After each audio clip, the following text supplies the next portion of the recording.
tambalang kumikinang. Nicole Ayala and Diego Bandido.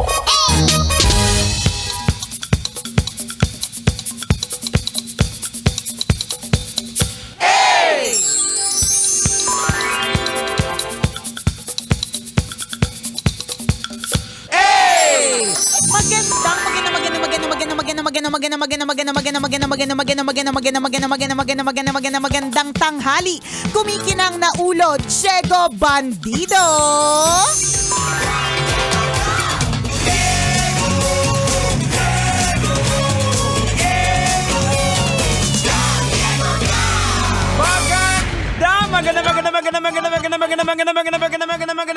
Magandang tanghali. Kumikinang ina.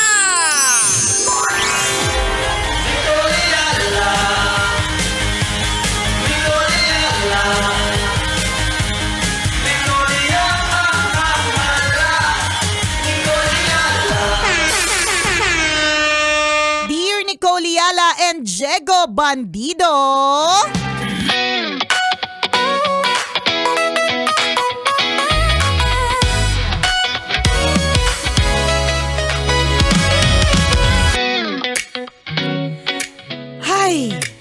Ay. Ay, ako po'y graduate last March and ang hirap pala maghanap ng trabaho. Help! Tips! Hay! Ang dami nitong exclamation point, Grabe. question mark, sandamukal, nakakalurke. Mukhang matindi biyang yung ano. pangangailangan. Kasi kung tutusin, kailan ka lang ba nag-graduate nung March?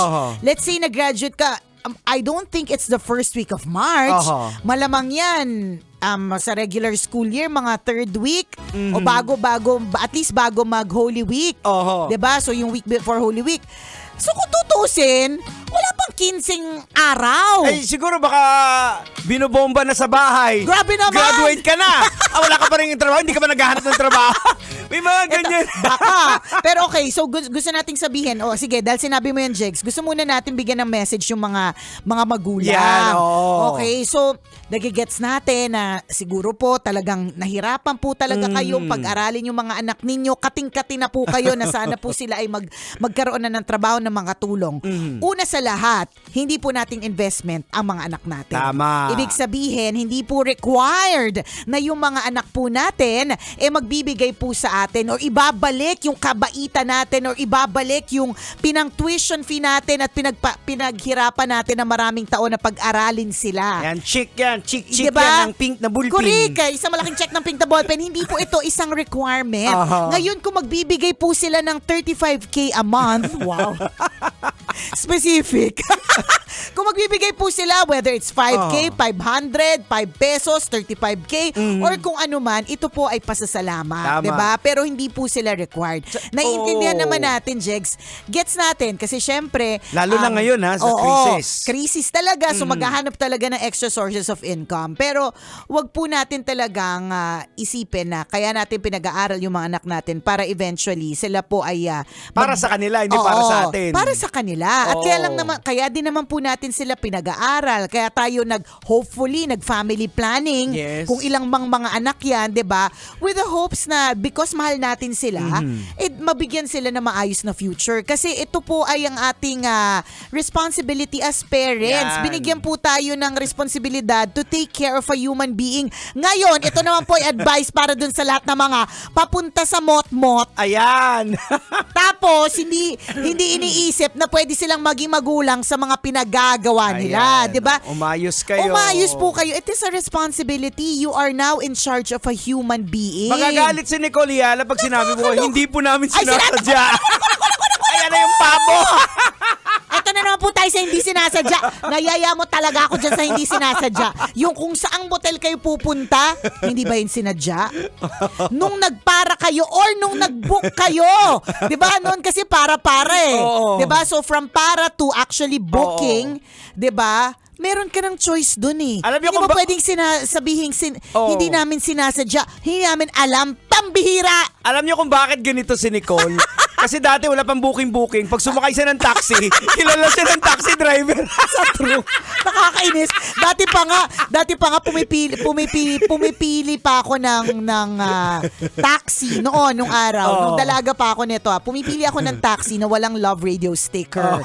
Yung Love Radio sticker ng noon kasi ay yung napakalaking sticker na pula sa likod. So, it's easy for me na makita kung yung taxi ay may sticker o wala. Diba? So, kung walang kulay pula na malaking sticker, yan ang paparahin ko. 'Di ba? So, ibig sabihin, kaya bakit nabanggit ni Diego? Ibig sabihin, from the time na papara ka to the time na nakarating ka sa iyong paroroonan, there's always a choice in between. May choice yan. Kaya hindi nyo pwede sabihin, naku, hindi po namin sinasadya or hindi namin alam. Tigilan ako sa ganyan.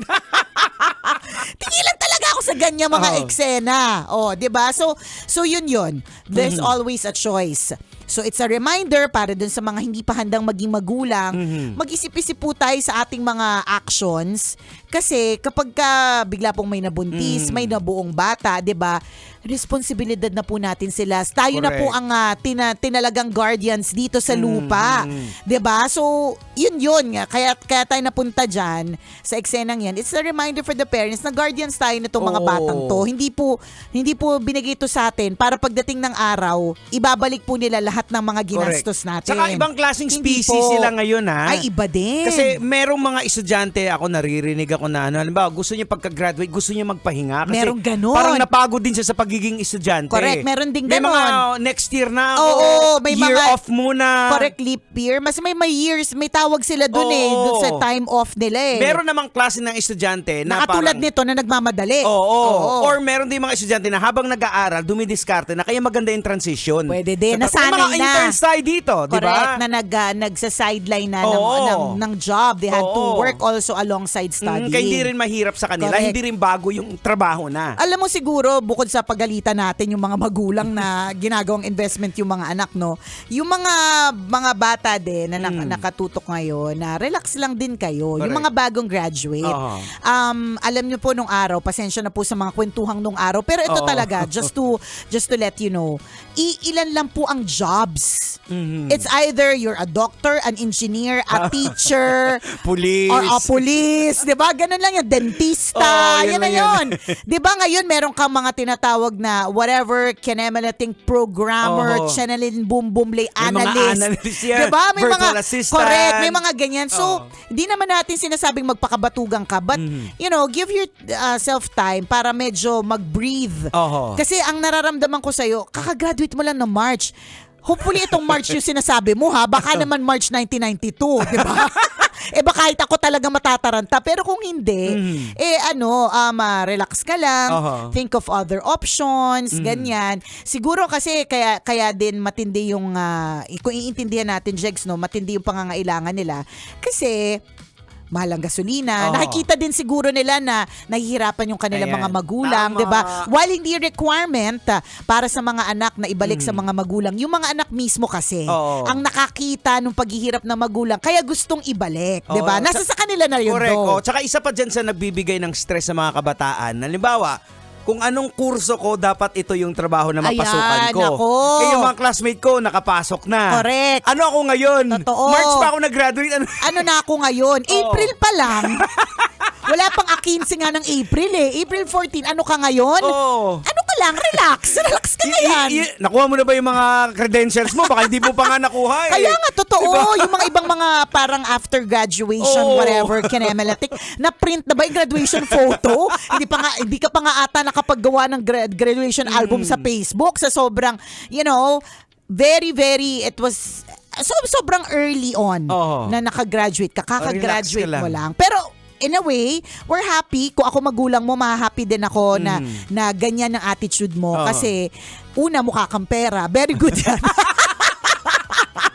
Very good yan. Kung ako magulang mo, happy ako para sa'yo, mukha kang pera. Namana mo ang kaugulian ng nanay mo. Pero ibig sabihin that gusto mo kaagad na maging responsible, ganyan. So, that's a good thing. Pero, okay, to give you tips on finding a job, iba-iba kasi talaga yan eh. Meron nga akong pinost sa Facebook na nung isang araw, sabi ko, tip ko ito para sa mga gagraduate. Kapag ka nag-a-apply kayo ng trabaho, tapos tinanong kayo ng employer, 'di ba? What can you do? Ang sagot mo dapat, I can do all things through Christ who strengthens me. Yan. Nakakahiya naman. Kung hindi ka, tanggapin. Saka Diba? dapat malaman nyo rin yung diskarte ng transition na tinatawag. Halimbawa, sa ngayon kung graduate ka ng nursing, wala pa Ayan. namang edi maghanap ka muna ng ibang Minsan nga, trabaho. kapag doon ka sa naghanap ka ng trabaho na hindi connected kasi habang wala pang Ang Nicole Yala na brand, di ba? wala. Ito, hindi Wala ko naman, naman. di mo pinag-aralan to yung magdaldal sa radyo. Wala. alam ko lang madaldal ako at saka bida-bida, di ba? Hindi ko alam na pwede siyang maging career. Oo. So, pwede din sigurong as an advice, katulad ng kung magpipick up ako galing sa sinabi ni Jegs, pwede rin na kung gusto mo lang din ng matry na magkaroon ng experience or nagmamadali ka sa income, then pwedeng hindi naman totally related sa field mo, yung hahanapin mo lang. 'Di ba? Kasi for all you know, baka naman yung mga kumpanya hindi naman sila tumitingin sa course. 'Di ba? Hindi naman eh. Parang ako yung transition ko dati, talagang gustong-gusto ko na-graduate, kaya kumuha ko ng masscom. Wala naman, di naman basta-basta makakapasok ka sa radyo. Correct, during totoo. that time. At kahit naman hanggang ngayon eh. DJ muna ako ng ballroom. Ayan. O diba, pag mga siniserve na yung pagkain, sabi ko, wait na, pakuha muna. Ayan. Diskarte.